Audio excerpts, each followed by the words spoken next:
What up, Fight World? It's your boy Ego, and I'm back with some more boxing.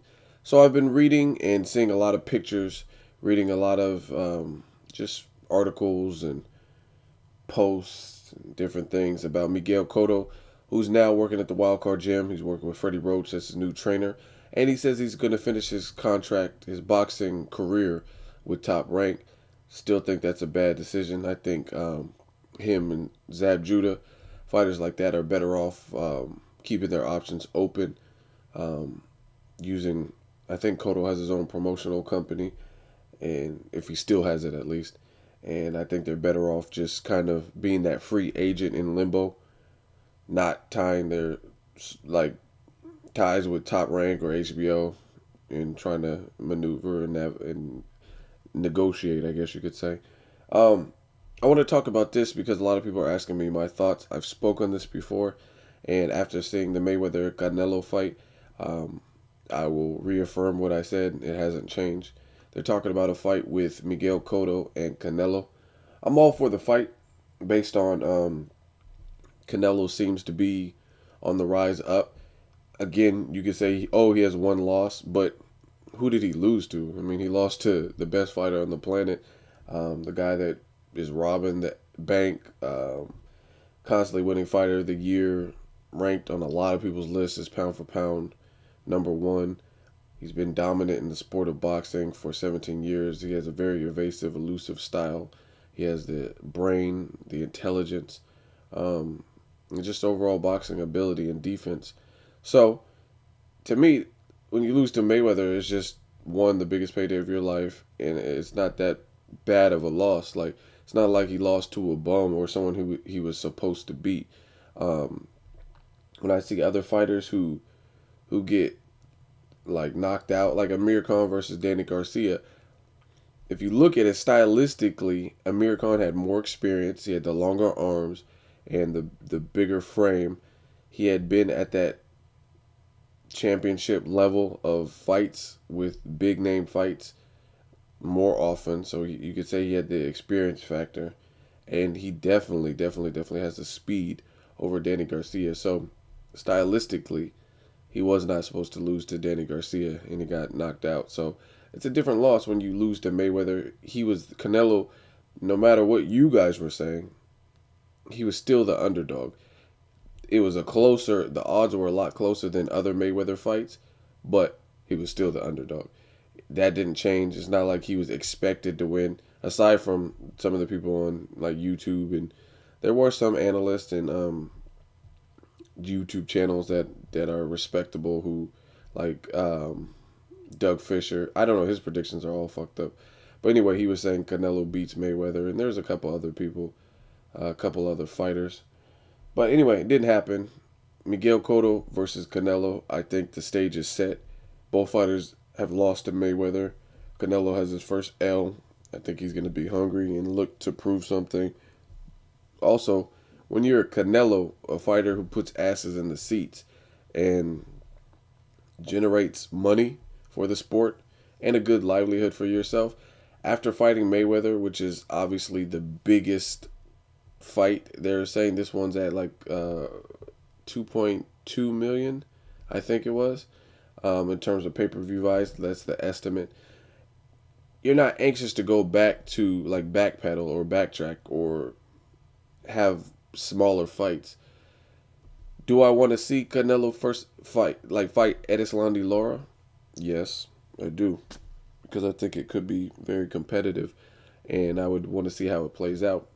However, from a business perspective, I don't know how likely that's not. And that's something you have to get used to in the sport of boxing. Sometimes if it don't make dollars, it don't make sense. And that's just how they look at it. So despite what I think or what any of the fans think, they're going to do whatever they want. Um, as far as Cotto versus Canelo, business-wise, it makes a lot of sense. Um, if Cotto loses, it really doesn't make any sense, despite how big his name is to me. Um, Again, Canelo lost, but his loss was to the number one pound for pound guy. So you got to cut him some slack. And he didn't get knocked out. He got outclassed and embarrassed, but he didn't get knocked out or anything like that. So you gotta look at it like that. As far as Canelo and Cotto actually fighting, my early predictions, this is not my comprehensive breakdown, but I see Canelo beating Cotto. At this stage of the game, I've said it before, there's a variety of factors that make me feel this way. If they do fight and the fight is set up, I will break it down in depth, but just really quick. Canelo is a lot bigger than Cotto. Cotto is a fighter who kind of got pushed up to 154 from what I hear based on his own work ethic. I heard he doesn't like doing cardio, doesn't like to run and cut the weight. So he was kind of forced out of the 147-pound division. I think he's much better. And I said this in a previous video. Now I guess Freddie Roach is saying it as well. It would be better, a lot better to me, if Cotto finished his career at 147. I think his body still can do it based on his frame, his height, and all that.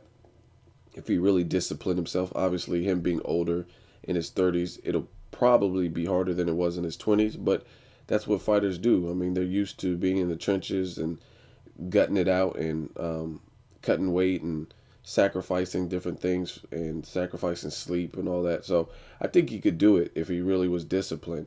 But the sheer size of Canelo is a problem, and I think it'll be a problem for Cotto. Cotto, I mean, this is kind of asterisk next to it, but if you look at Margarito, what Margarito does, Margarito was big, and it's a kind of an asterisk because we don't know if he cheated in the first Cotto fight. A lot of people suspect he did. He did. But Canelo's bigger than that, and he's faster. He has deceptive speed, and I would say just overall better movement and boxing ability. I've seen him move his head more, just different stuff like that. So if he had difficulty with Margarito, difficulty with Pacquiao, I think Canelo takes a couple of things from that each of those fighters do well. The Margarito size factor, his combination punches, his body punches, Canelo does well. And he's very patient, though. He's not just like a come forward, I'm going to keep getting tagged. I've seen him improving in his defense. And although he's not as fast as Pacquiao, obviously, he's not as small as Pacquiao, but he's not as fast either. But he still has good speed, and he's faster than Margarito. So those are just a few reasons why. Another thing is Cotto himself. After his father died, I think he kind of wants to be a family man and lost some of his motivation, possibly. And he switches trainers far too often. Usually in the sport of boxing, I don't care what anybody says, that's not the answer to everything. Switching trainers, if you look at people like Chad Dawson, it just becomes harder and harder because you're on everybody else's programs. One person's telling you to focus on the jab, the other person has you focusing on cutting off the ring or whatever. And if you have no retention rate for trainers, then it's hard to figure out your own identity. Look at fighters like Chad Dawson, another fighter who frequently changes his trainers. And how has that worked out for him? He just got knocked out in the first round of his last fight. And I'm not saying it's the trainer's fault because obviously the trainer's not the one in the ring, but I'm sure it doesn't help. I'm a diehard 49ers fan. I've been a San Francisco 49ers fan since a kid. My brother, my dad, they're both Niners fans. So growing up, that's the team we liked. Steve Young, Joe Montana, obviously Jerry Rice. But with Alex Smith, before we lost him, he had 6 different head coaches in 7 years. Now, you don't really think about stuff, but in terms of while it's happening, but after, in hindsight, when you look back, you're like, oh, okay, I see how that could be difficult. Like when Alex Smith was playing, I was like, oh, he's a humble dude, but he's just not getting the job done. But I looked at the fact of the matter, and I looked in hindsight, and I realized that having 6 or 7 or 6 coaches in 7 years, that's a bit much on any quarterback.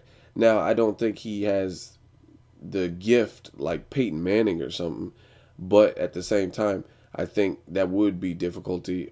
Or it would show difficult, like it would have difficulties, really for most people, being with 6 different head coaches in 7 years. So you got to learn each person's program, and then they leave. So same thing with Cotto and like Chad Dawson, people like that. Having all them trainers is not helping you because you don't get a solid foundation. I personally think Cotto should have stuck with Pedro Diaz, who looked excellent in his work with the Admiral Rigondeaux. He has Olympic training. Cotto looked good against Floyd Mayweather. I don't think Freddie Roach is going to be the answer to Cotto's decline or whatnot. I think Freddie Roach, for the most part, he's a Hall of Fame trainer, but he is very offensive minded. If you look at all the fighters he's had, his major fighters, Pacquiao's and Amir Khan. Um, so I don't know what he's going to be doing. Cotto, in my opinion, the older he gets, to prevent himself from actually getting knocked out in a fight, I think he needs to work on his defense more, stamina, different things like that. So we'll see what Freddie Roach can do. You can't count anybody out, any fighter, any trainer out in boxing, because the minute you do, they prove you wrong. But I just don't see Cotto beating Canelo. I think Cotto is not big enough to phase Canelo. And some of you guys are going to be like, oh, Mayweather beat Canelo. He's overrated. He's a bum. That's fine. The beauty of what Mayweather does is he makes it look easy, but I guarantee you, if you're not fighting like him, if you don't have his brain, if you're not doing everything he's doing, having his punch power, have his speed, have his footwork, have his mindset, have his mental game before the training, if you're not putting all these things together and you're not Mayweather, then these are difficult fights. People like Robert Guerrero, Canelo, he makes it look like it's easy, but I guarantee you, watch their next couple fights, whether they win or lose, I guarantee you they'll be challenging fights. So, again, some of you guys are going to be like, oh, Canelo, he's a bum, he's overrated, which could be true, whatever. But at the same time, I don't think it's going to be as easy for other fighters who don't fight anything like Mayweather to crack Canelo or to make him look like Mayweather made him look. So, bad comparison. A lot of people do that, though, in the sport of boxing. Paulie Malignaggi versus Adrian Broner. Now everyone thinks that Broner's a sitting duck, and everyone's going to have that easy time or that difficult fight with Adrian Broner. It could be. He's still young. We don't really know what his chin's like at welterweight or really any division, because no one's really got off and caused him to have to adapt or whatever. But it's a different fight. Styles make fights. Paulie Malignaggi threw a high volume of punches. He's an experienced fighter with movement. He has an awesome jab. So if you're not doing all of that, if you're Marcos Maidana, that's a different fight altogether. Marcos Maidana exceeds in the power category, but he doesn't do those other things that Paulie Malignaggi does. He's working on his jab, but he's not where Paulie Malignaggi is. So we'll see. We'll see what happens. Canelo versus Cotto, I'm okay with the fight. Make the fight. I just don't see Cotto winning. We'll see how he looks against Delvin Rodriguez. Even if he thrashes Delvin Rodriguez, to me that doesn't prove much. Austin Trout already beat Delvin Rodriguez and then lost to Canelo. But you have to start somewhere, and Cotto definitely needs a win on his record because he hasn't won since the Margarito 2, and that fight was prematurely stopped, obviously, because the damage inflicted in Margarito's eye in the Pacquiao fight resurfaced in this particular fight, and then he had to retire after that. So we'll see what happens. Canelo versus Cotto, what do you guys think of the fight? Do you want to see it? Who do you want to see either fighter fight? What do you think of the Delvin Rodriguez and Cotto fight or Freddie Roach training him? Let me know. As always, hate, comment, or subscribe. Till next video, it's Ego signing off.